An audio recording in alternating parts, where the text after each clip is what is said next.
자, 여러분 안녕하세요. 오늘은 저와 함께 아주 특별한 시간 여행을 떠나볼까 합니다. 지금으로부터 약 90년 전, 1930년대 서울로 가는 타임머신에 오를 건데요. 우리의 목적지는 바로 지금은 사라진 청계천의 옛 모습입니다. 오늘 우리가 함께 펼쳐볼 작품, 박태원 작가의 소설 청변 풍경 속으로 저와 함께 걸어 들어갈 준비 되셨나요? 자, 본격적으로 작품을 들여다보기 전에 제가 아주 근본적인 질문 하나 던져볼게요. 여러분, 소설의 주인공이 꼭 있어야 할까요? 보통 우리는 그렇죠. 아주 특별한 주인공 한 명이 겪는 흥미진진한 사건을 따라가면서 이야기에 푹 빠져들잖아요. 그런데 만약에 그런 주인공이 아예 없는 소설이 있다면 어떨 것 같으세요? 와, 바로 오늘 우리가 만날 이 천변 풍경이 그런 소설입니다. 이 작품에는요, 특정한 주인공이 없어요. 대신 1930년대 청계천이라는 공간 그 자체, 그리고 그곳을 스쳐 지나가는 무려 70명이 넘는 평범한 우리 이웃들, 이 모두가 이 소설의 주인공인 셈이죠. 어때요? 정말 독특하고 대담한 시도 아니었을까요? 아니, 그러면 주인공도 없이 어떻게 70명이 넘는 사람들의 이야기를 하나의 작품에 담아낼 수 있었을까요? 그 비결이 바로 이 소설을 우리 문학사에서 아주 중요하게 만든 박태원 작가만의 정말 혁신적인 서술 방식에 있습니다. 그건 바로 카메라 아이 기법입니다. 말 그대로 카메라의 눈이라는 뜻이죠. 작가의 눈이 마치 카메라 렌즈가 되는 거예요. 1930년대는 영화라는 새로운 매체가 막 등장하던 시기였는데요. 박태원 작가가 여기서 영감을 얻어서 문학에 접목시킨 거죠. 그러니까 작가의 생각이나 감정, 이건 슬프다, 저건 기쁘다, 이런 걸 일절 빼고요. 마치 다큐멘터리 감독처럼 눈앞에 보이는 풍경과 인물들의 행동을 그저 담담하게 찍어내듯 서술하는 겁니다.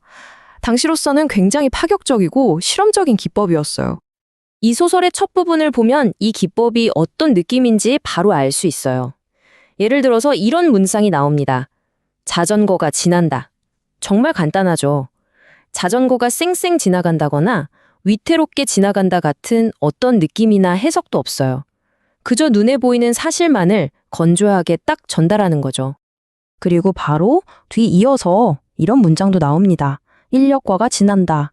이렇게 짧고 객관적인 문장들이 계속해서 이어지면서 독자는 어느새 작가가 만들어 놓은 이야기에 이끌려가는 게 아니라요.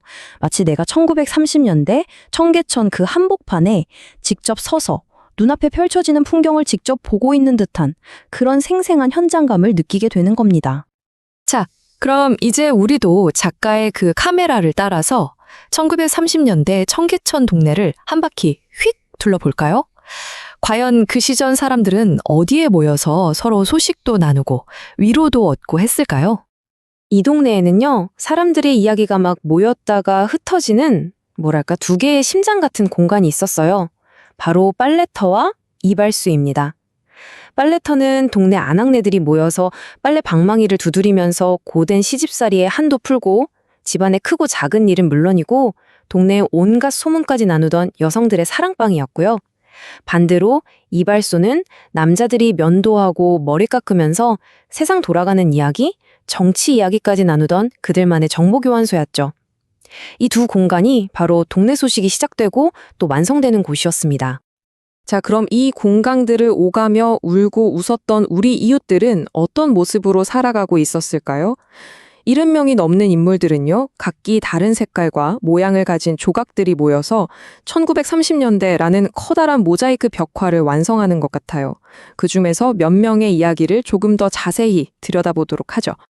먼저 이발소의 심부름꾼 소년 재봉이입니다. 이 친구는 이발소 창밖을 멍하니 내다보면서 오가는 사람들을 관찰하는 게 일과예요. 누가 누구랑 싸웠는지, 누가 어디로 이사 가는지 동네 소식을 아주 훤히 꿰고 있는 살아있는 정보통이죠. 재봉이의 시선은 그래서 종종 우리 독자들의 카메라 아이가 되어서 청계천의 다양한 풍경을 우리에게 생중계해주는 그런 역할을 합니다. 다음은 한때는 꽤 잘 나갔던 유지, 민주사라는 인물이에요. 그는 돈과 권력을 좇는 야망가인데요. 선거에서는 떨어지고 재산은 줄고 심지어 믿었던 첩에게마저 배신당하면서 속절없이 몰락해갑니다. 그의 허망한 모습을 통해서 급격한 근대화의 물결 속에서 오직 물질적인 성공만을 쫓던 삶이 얼마나 허무하게 무너질 수 있는지를 보여주는 거죠. 아, 그리고 정말 이름처럼 곱고 예뻤지만 너무나 안타까운 삶을 살았던 이쁜이의 이야기도 빼놓을 수 없죠. 홀어머니 밑에서 귀하게 자라서 부잣집에 시집을 갔는데 그녀를 기다리고 있던 건 혹독한 시집살이랑 남편의 무관심, 그리고 끊임없는 외도였어요. 결국 모든 걸 참고 견디던 이쁜이는 몸과 마음이 병들어서 집에서 쫓겨나고 맙니다. 그녀의 이야기는 당시 가부장적인 사회 속에서 여성들의 행복이 얼마나 쉽게 짓밟힐 수 있었는지를 아주 아프게 증언하고 있습니다. 그리고 이 소설에서 우리가 정말 특별히 주목해야 할 인물이 있습니다. 바로 시골에서 막 서울로 올라온 12살 소년, 창수입니다. 창수는 서울에 대한 막연한 동경과 커다란 꿈을 안고 아버지를 따라서 처음으로 기차에 올랐는데요. 이 순수한 소년의 눈에 비친 서울의 모습, 이게 이 소설의 아주 중요한 한 축을 이룹니다. 창수가 서울에 와서 겪는 마음의 변화는 이렇게 6단계로 정리해 볼 수 있어요. 이게 아주 중요하거든요. 처음엔 전차나 자동차 같은 신기한 도시 모습에 마냥 들떴지만 곧 서울 아이들에게 촌놈이라고 놀림받으면서 첫 상처를 받죠. 그러다 결정적으로 담배 심부름을 갔다가 돈 계산을 잘 못해서 가게 주인에게 모욕을 당하면서 창수가 가졌던 서울에 대한 환상은 그냥 산산조각이 나버립니다. 결국 아버지마저 떠나고 홀로 남겨진 창수는 이 차갑고 무정한 도시의 현실 앞에서 끝없는 외로움과 막막함에 휩싸이게 되죠. 창수의 이 순수한 눈을 통해 본 서울의 냉혹한 모습은 당시 도시의 화려한 이면에 숨겨진 비정함을 그 어떤 설명보다도 더 날카롭게 보여주고 있습니다. 자, 지금까지 소설의 독특한 형식과 인물들의 이야기를 쭉 따라와 봤는데요. 우리가 나눈 이야기의 핵심을 잘 이해했는지 간단한 질문 하나로 함께 정리해 볼까요? 문제입니다. 소설, 천변풍경이 우리가 보통 읽는 소설들과 다른 가장 결정적인 형식적 특징은 무엇일까요? 자, 보기 중에서 정답을 한번 골라보세요.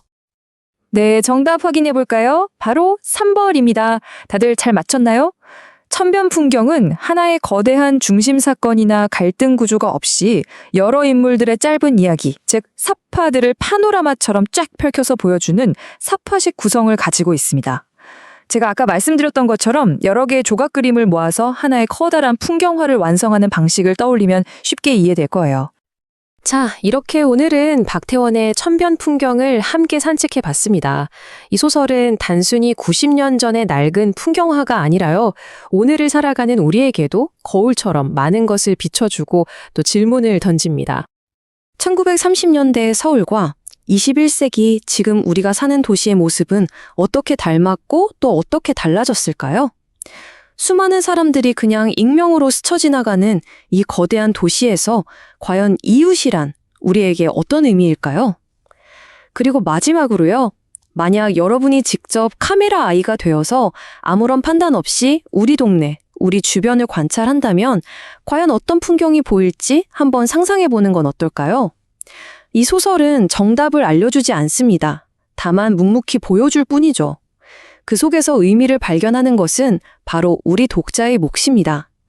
기회가 된다면 꼭 이 특별한 소설, 천변풍경을 직접 읽어보시면서 여러분만의 풍경을 발견하시길 바랍니다. 오늘 저와 함께한 청계천 산책은 여기까지입니다.